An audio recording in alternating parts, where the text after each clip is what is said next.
Boeing was out with first quarter results. Plane maker reporting a smaller than expected loss, but commercial airplane revenue dropped by almost a third versus last year. Join us now with his reaction is Ron Epstein. He's Bank of America Securities research analyst. He has a $190 price target on Boeing with a neutral rating. The stock's reacting well today, Ron, and is not far from your target. These results were, I guess, to be expected. It's not a great time for Boeing. Are they managing through it with some positive prospects for the future? I mean, it's too soon to tell. I mean, the real question on investors' minds is who's going to be the new leadership team, right? I mean, you saw a lot of change at the company recently, right? I mean, the CEO announced that he'll be stepping down. So who's going to replace him? And then they'll bring in their own team. You've got a new leader at Boeing Commercial, a new chairman of the board. So, excuse me, there's been a lot of change. I think the real salient points in the quarter, and maybe why the stock's up a bit, was the free cash flow burn, albeit, $3.9 billion was a lot. It was a little bit less than what the street was looking for. The street was looking for about $4.4 billion burn. So that was a little bit better. Their defense business was a little bit better, right? There were 2% margins roughly.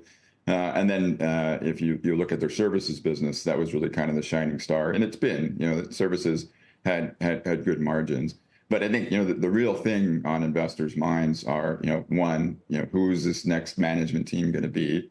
And then two, expectations set by, this current team regarding the turnaround. Are those expectations realistic? And how long is it going to take? So it's really where to from here. And we're in a bit of a holding pattern until we hear that. And in a letter to employees, David Calhoun, the current CEO, sent out this morning, said that they'll be delivering a lot of 737s and 787s out of inventory this year. That should drive cash flow generation in the second half of the year. But to be honest with you, that's what we've heard from this management team again and again and again. So, what's changed now? Why is that going to happen in the second half of the year? So, yeah, with our 195 price target, we're very comfortable neutral here. Yeah, it's a show-me situation for sure. Do they need an engineer? Do you think would that help so that doesn't get into the safety and issues again? Yeah, I think you need an engineer in the top level of the company, an engineer, CEO or CFO or someone in that team.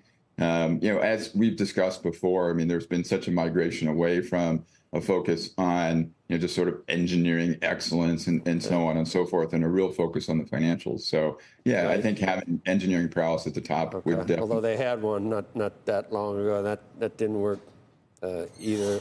Muhlenberg, I think we were out of time. I think Ron, I see what you're saying. You're close enough to 195 to be. What'd you say? You're very comfortable at neutral right now. Okay, that makes sense.